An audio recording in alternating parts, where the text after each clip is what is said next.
Fantastic. Thank you so much for having us. And this is an amazing turnout for 7 a.m. in the morning. It's really wonderful.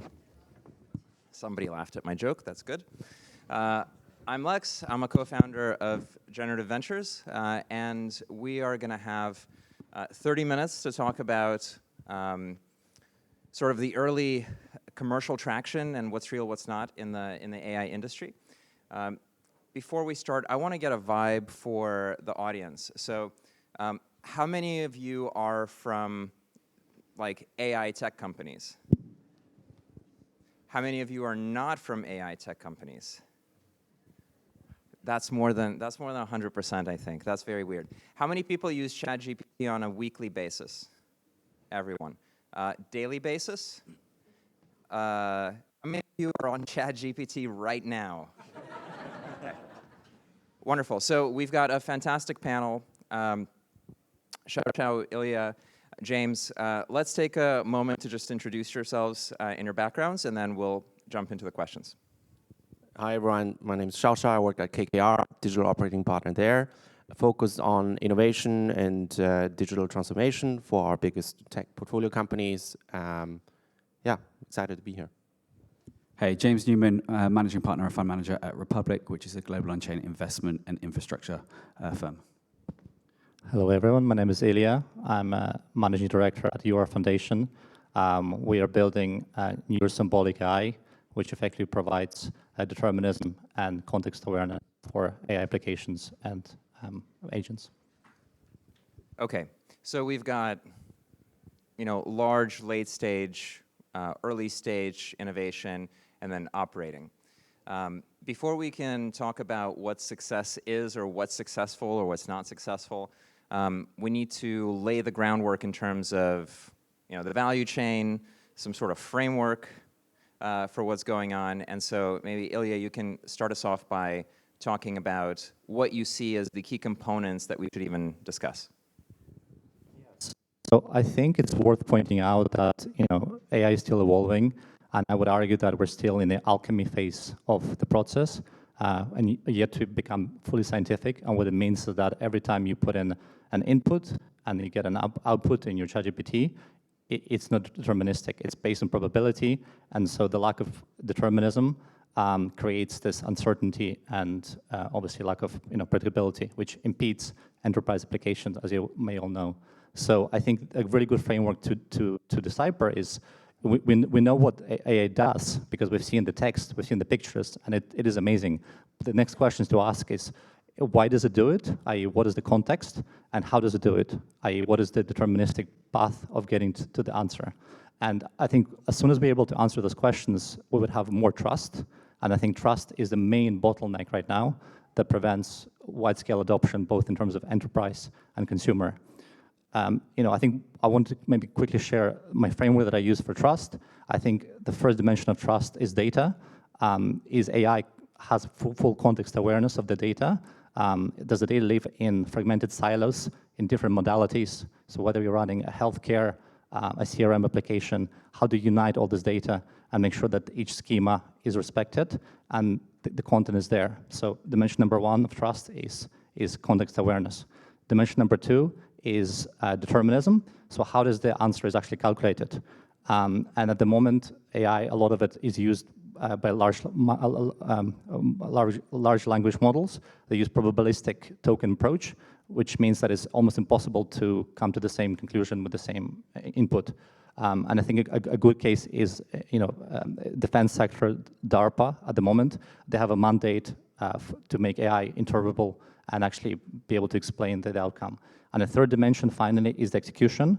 And I think this is where AI becomes more real, is how do we make sure that the agents who employ those models are able to execute the tasks within certain constraints and parameters. So for me, that's kind of the main framework of trust, of how we can engage where we are in, as AI moves from more of an alchemy to more of a scientific method that can be applied across various sectors. Thank you for that. So I want to talk a little bit more about the value chain and the market structure. because there's something super weird about it. Yes, like AI has, we've all digitized ourselves and created all this data exhaust, and we're feeding the giant octopus robot, and it's very smart and it's fantastic. But there's a weird market structure thing, which is the big companies start it first. So normally I'd be like, what are the startups doing? Where's the innovation? And it's almost like, who cares? They're just, they're packaging up things that came out of like a really large industrial complex. So, Xiao-Xiao, I want to give you this question about why is all the activity sort of caused or starting from really big companies, whether it's hyperscalers or the hardware companies, and where do you see that initial kind of commercial traction? Where's like the bite point in terms of the companies KKR looks at and says, okay, that's where the pockets are. So tell us about that market structure and the value chain. Yeah, look, I think, obviously, as you may know, KKR is one of the largest private investment firms in the world with 600 billion AUM. We are invested in backing some of the biggest market-leading companies across all geographies and sectors. We are quite agnostic when it comes to like what technology we back or like what is the latest narrative, right? We ultimately look at underlying cash flows and future growth potential of companies and fantastic management teams that we can back. Having said that, obviously AI is a technology that is disruptive for our core operations, right? Both from an investment side of things as well as from a portfolio management side of things, so post investment. From an investment perspective, I think you're right. A lot of the biggest innovations right now are driven by huge technology companies who are all publicly listed. So they're not, targets of private equity investments. Why is this? They're too large. Why is the I think that the market coming from these big companies? No, it's simply the scale. I think the mode and the scale of these technology. I mean, the market cap of the Magnificent Seven, there's like in the trillions, right? And although we have a lot of capital, right, with 600 billion, you have to diversify. You cannot sort of bank everything onto these companies. And so we leave that game, obviously, to those with extremely deep R&D capacity and also M&A and really like scooping up the value chain in this space. Obviously, a lot of the companies that we invest in, we have added basically the AI disruption into our core diligence framework, right? To really think about any investment we do has to pass this test of how we have to form a thesis of how we think this sector and particularly this market structure in this company in this sector, how will this sector and this company look like in 5 years from that lens, from a defensibility of AI? Because many sectors could be completely wiped out or completely transformed in terms of how revenue is generated and how the cost base will be formed, and that obviously has profound implications on how the P&L and the balance sheet of the financial profile of the companies could evolve in the future. And so that's from a sort of investment side of things. And then one more point on the investment side of things. Obviously, there's tremendous progress happening in the large language model side of things, and as well now emerging also in the application side of things. But that's probably still, there's too much volatility for us to kind of place a 5 to 7 year bet, which is a typical horizon for private equity investment, because there's simply every month, every 2 months, there's like a foundational shift happening. Someone comes up with a new model that just completely wipes out, everyone else. And so it's extremely difficult as a financial investor to kind of like really develop a view of a 5-year financials, right, and projections. And so we leave that game to the pure tech players. On the application side, also we think like the modes, there's too much commoditization of a lot of the chatbots right now happening. It's very, very difficult to underwrite differentiation. So that is also a little bit early. So we leave that to the venture investors here on the stage. But as we always have a liking to sort of picks and shovels, right? We know this is something that will continue to grow as in terms of demand, and then there will be obviously the supply required, both in terms of infrastructure and compute and resources. And so we did do big investments into market leader, into, for example, cooling systems, right, for data centers, right? Data centers are built everywhere. We also invested in data centers, of course, but like derivatives of that sort of computing capacity, right, will require, you know, cooling of a lot of these data centers being heated up, right? And then you can look into the different markets of chemical cooling and physical cooling, etc. And those are interesting, you know, hardware technologies that are, you know, regardless who the winner will be of the LLM war or the application war, you will need compute resources, you will need data centers, you will need cooling systems. And those are, I think, companies and applications that we can very well make a financial investment on. That's sort of on the investment side of things. Yeah. I love it because it's profoundly tangible, cooling systems, right? Makes perfect sense. The other point I love, you didn't make explicitly, but implicitly that, you know, a mid-sized firm like KKR at 600 billion of assets can't afford to play against the hyperscalers, you know, which just, I'm obviously making a pun out of your words, but the scale of investment from those types of players is just so large that even the biggest asset management firms in the world are playing a game adjacent almost to that LLM R&D hardware build. But to shoot back on that is, I mean, it's not that we cannot afford it. It's probably that we just have more rigorous financial discipline when it comes to valuing the companies. Anybody here work in the hyperscalers? You feeling disciplined right now? Absolutely, that's an absolute point. In Valuation, how do you value, how do you value like a lot of these, yes, ChatGPT has tremendous traction and it has a business model right now, right? People pay some subscription on that. A lot of others are just on this growth phase, right? They're like putting everything for free. You know, it's not very clear how you can charge for that. It's not very clear how you will charge next year, you know, as hundreds of other competitors come into the space. And as financial investors, you have to stay disciplined, right? You will have to look at cash flows and you will have to say, okay, how do we believe the cash flows of the companies will evolve in 5 years? Is it defensible or not? Will it still be there or not? And if you cannot form a view, then definitely a disciplined financial investor will not put, you know, or is not able to have the same valuation methodology of a tech player who may look at it from a purely corporate synergy perspective or R&D synergy perspective. If I'm OpenAI and I'm spending 1% of my market cap, which is, you know, 100x on a startup, it's just 1%. I don't care. You know, 3 billion into Windsurf, fine. If I'm trying to do 30% IRR, it's a little bit more difficult. So that's a fantastic conversation. Thank you for that. James, let's transition to basically the same question, but downstream in terms of market size, right? If we have such, how do I put it in the meanest way possible? If we have so much vapor and vaporware, you know, and churning revenues and chaos at enormous scales, right, in the billions, what hope is there for early stage? Like, what's happening in early stage that that you can anchor into, and which parts of it are attached to functional market structure? It's a great question, and just to touch on some of the stuff that Xiao-Xiao said, if it's difficult for KKR to invest in this space in a number of metrics, it's difficult for all of us, and all of us would like AI exposure, but I'm sure everyone around this room is struggling to.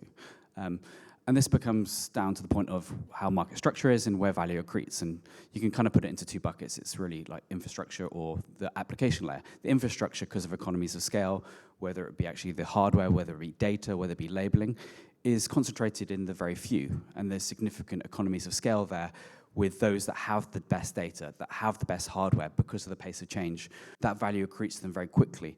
And for new incumbents coming in, for new those that are coming into the space, it's very difficult to disrupt the incumbents. On the other side, you've got the application side of stuff, and that's the AI agents, the on-chain agents in the Web3 side of stuff. And a lot of that is very mimetic, but doesn't really have huge use cases. So for example, on-chain Web3 agents, they are solving a problem that is relatively small in TAM. They're optimizing for yield, whereas actually an agentic AI agent across the kind of broader structure of... Can I pause you just for a second? How many of you AI people are also crypto people? Just for... Oh, I'm so sorry for you. Okay, go on. Just so you know your audience, nobody knows what on-chain is.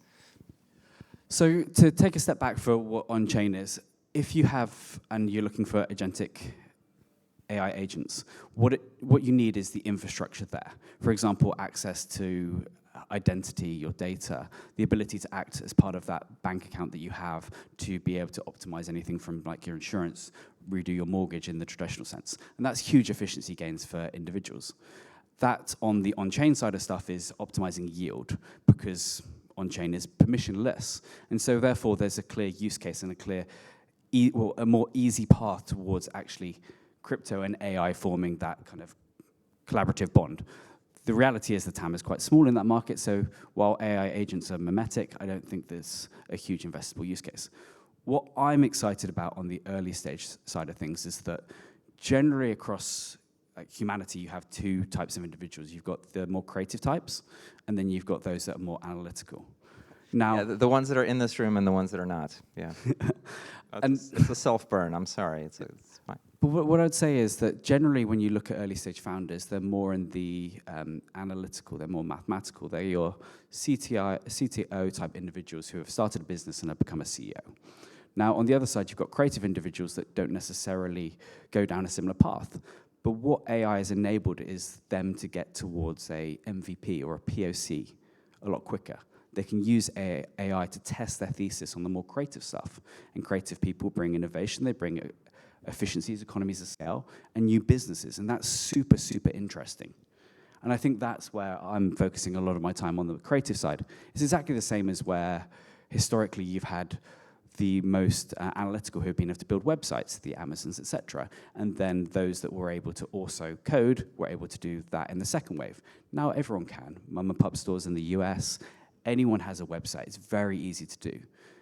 And that analogy, I think, transfers across to the creatives in AI. It's going to become a lot easier to just get things to POC or MVP and see if there is a product market fit and then move from there.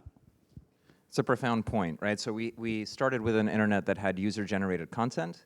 Then, apologies for those of you in crypto or not, we've gotten to a place where we have user-generated finance, and now we're in a place where we can have user-generated software. And so, Ilya, to you, the next question about what are you seeing as the real bits there? Like, what are the use cases or the applied things that you're excited about that you see where you'll draw the line and say, okay, this has staying power, whether it's a startup or whether it's a hyperscaler, this will be here in 5 years? Yeah, so I think cost reduction is an obvious use case for AI, mostly through relieving of a lot of tasks which are done by humans, which can be done by computers instead. If you look at middle and back office in banking, it's mostly matching numbers all day long. I think these humans are better suited doing other tasks, which might be more along the lines of creativity. Having said that, the trust aspect is still very important, because if people start using tools which produces output, it needs to be trusted, because not everyone has a domain expertise to verify that what they're getting, whether it's code, whether it's healthcare data, is valid. So I think coming back to trust is that for this thing to unlock and to relieve people, we need trust. In terms of the actual applications, I feel the most obvious industries are defense, healthcare, and finance. So in defense, we're already seeing companies like Palantir who are partnering with governments to create a digital twin. In effect, they're mapping out the entire battlefield, and they're able to not just to reference the existing model of the situation, but in fact they use the battlefield or digital twin to forecast different scenarios. But coming back to the point of trust is that the decisions need to be deterministic and they need to be context aware, because if you're making real life decisions, you need to know exactly what is driving them. And for any enterprise, explaining how the sausage is made is paramount. And by the way, this goes for every single industry here, not just defense. Healthcare is another sector. We all know the problem with NHS. The data is fragmented. It's multimodal. So the question is, how do we unify different data modalities and actually have preventative medicine, as opposed to have people wait in line to get served, which obviously the system is struggling. So I think the most important applications are all data intensive, and once again, it's where the high trust and precision is required: healthcare, defense, legal, and finance.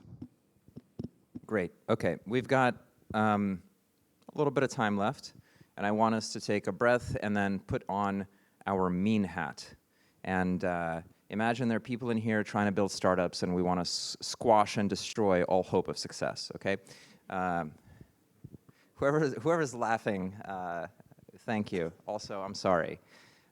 It's not going to work out, whatever it is.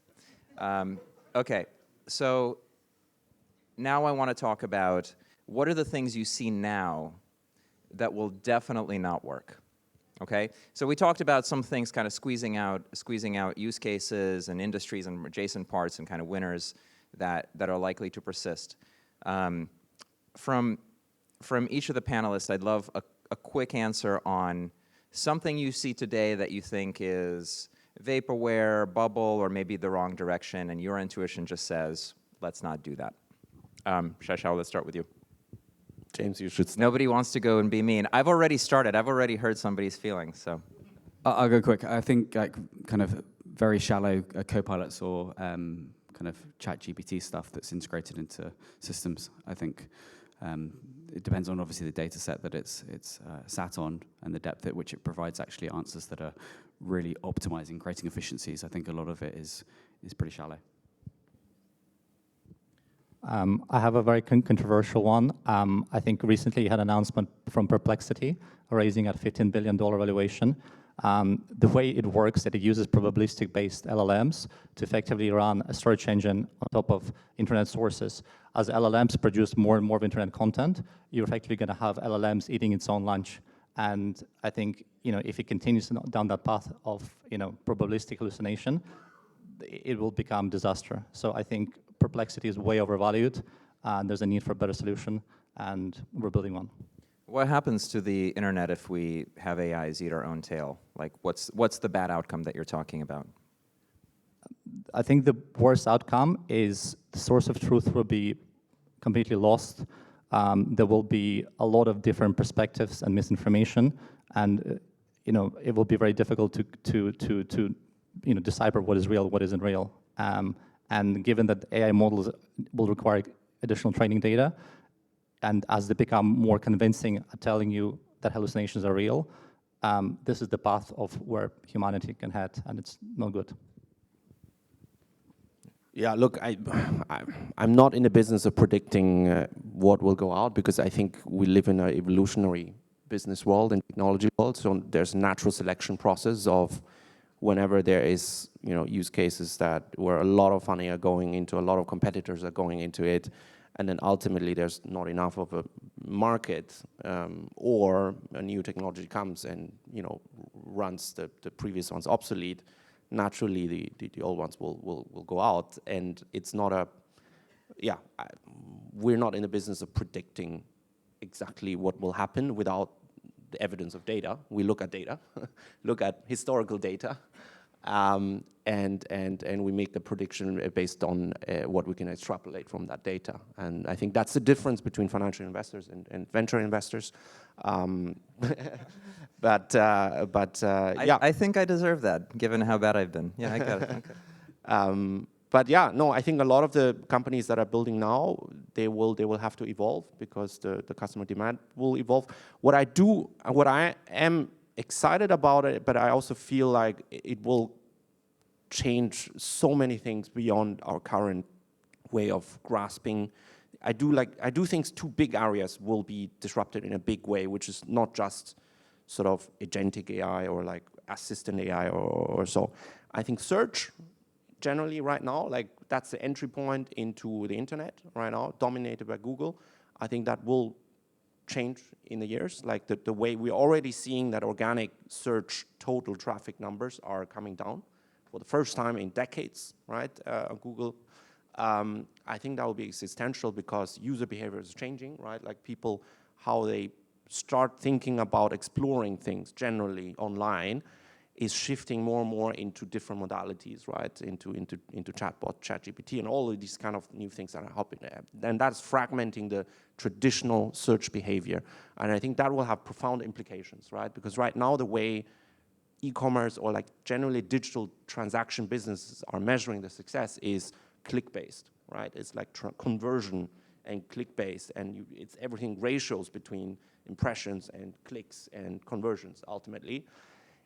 In an AI-dominated search world, I think a lot of that will change because it's not the number of clicks that matter, right? It's about what is particularly being searched, what is the context of the queries, and in the future of agentic AI, agents will substitute or take a lot of these decisions away from humans, right? They will not care about brand awareness. They don't look at ads, right? They don't have biases, right? So everything will be much more data-led, and it's not about humans making a particular click, and then the whole advertising industry being focused on the ratios between impressions and click and conversion. And so that, I think, will have profound implications that nobody can really predict where that will go to. But I think that will create a lot of investment opportunities.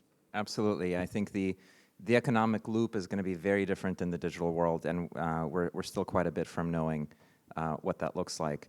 I'll take off my mean hat and I'll say I think actually this point about ChatGPT wrappers or not hallucinating against the truth and so on, I'm actually really interested in people who are doing deeply unpopular things.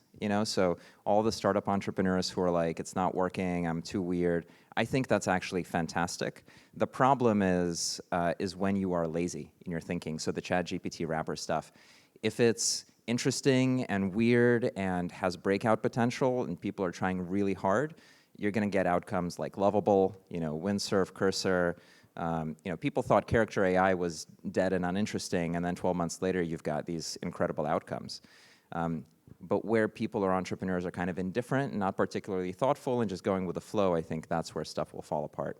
And so everyone who's here is doing the work. Thank you so much for, again, showing up at 7 in the morning, and we're going to move on to our next session.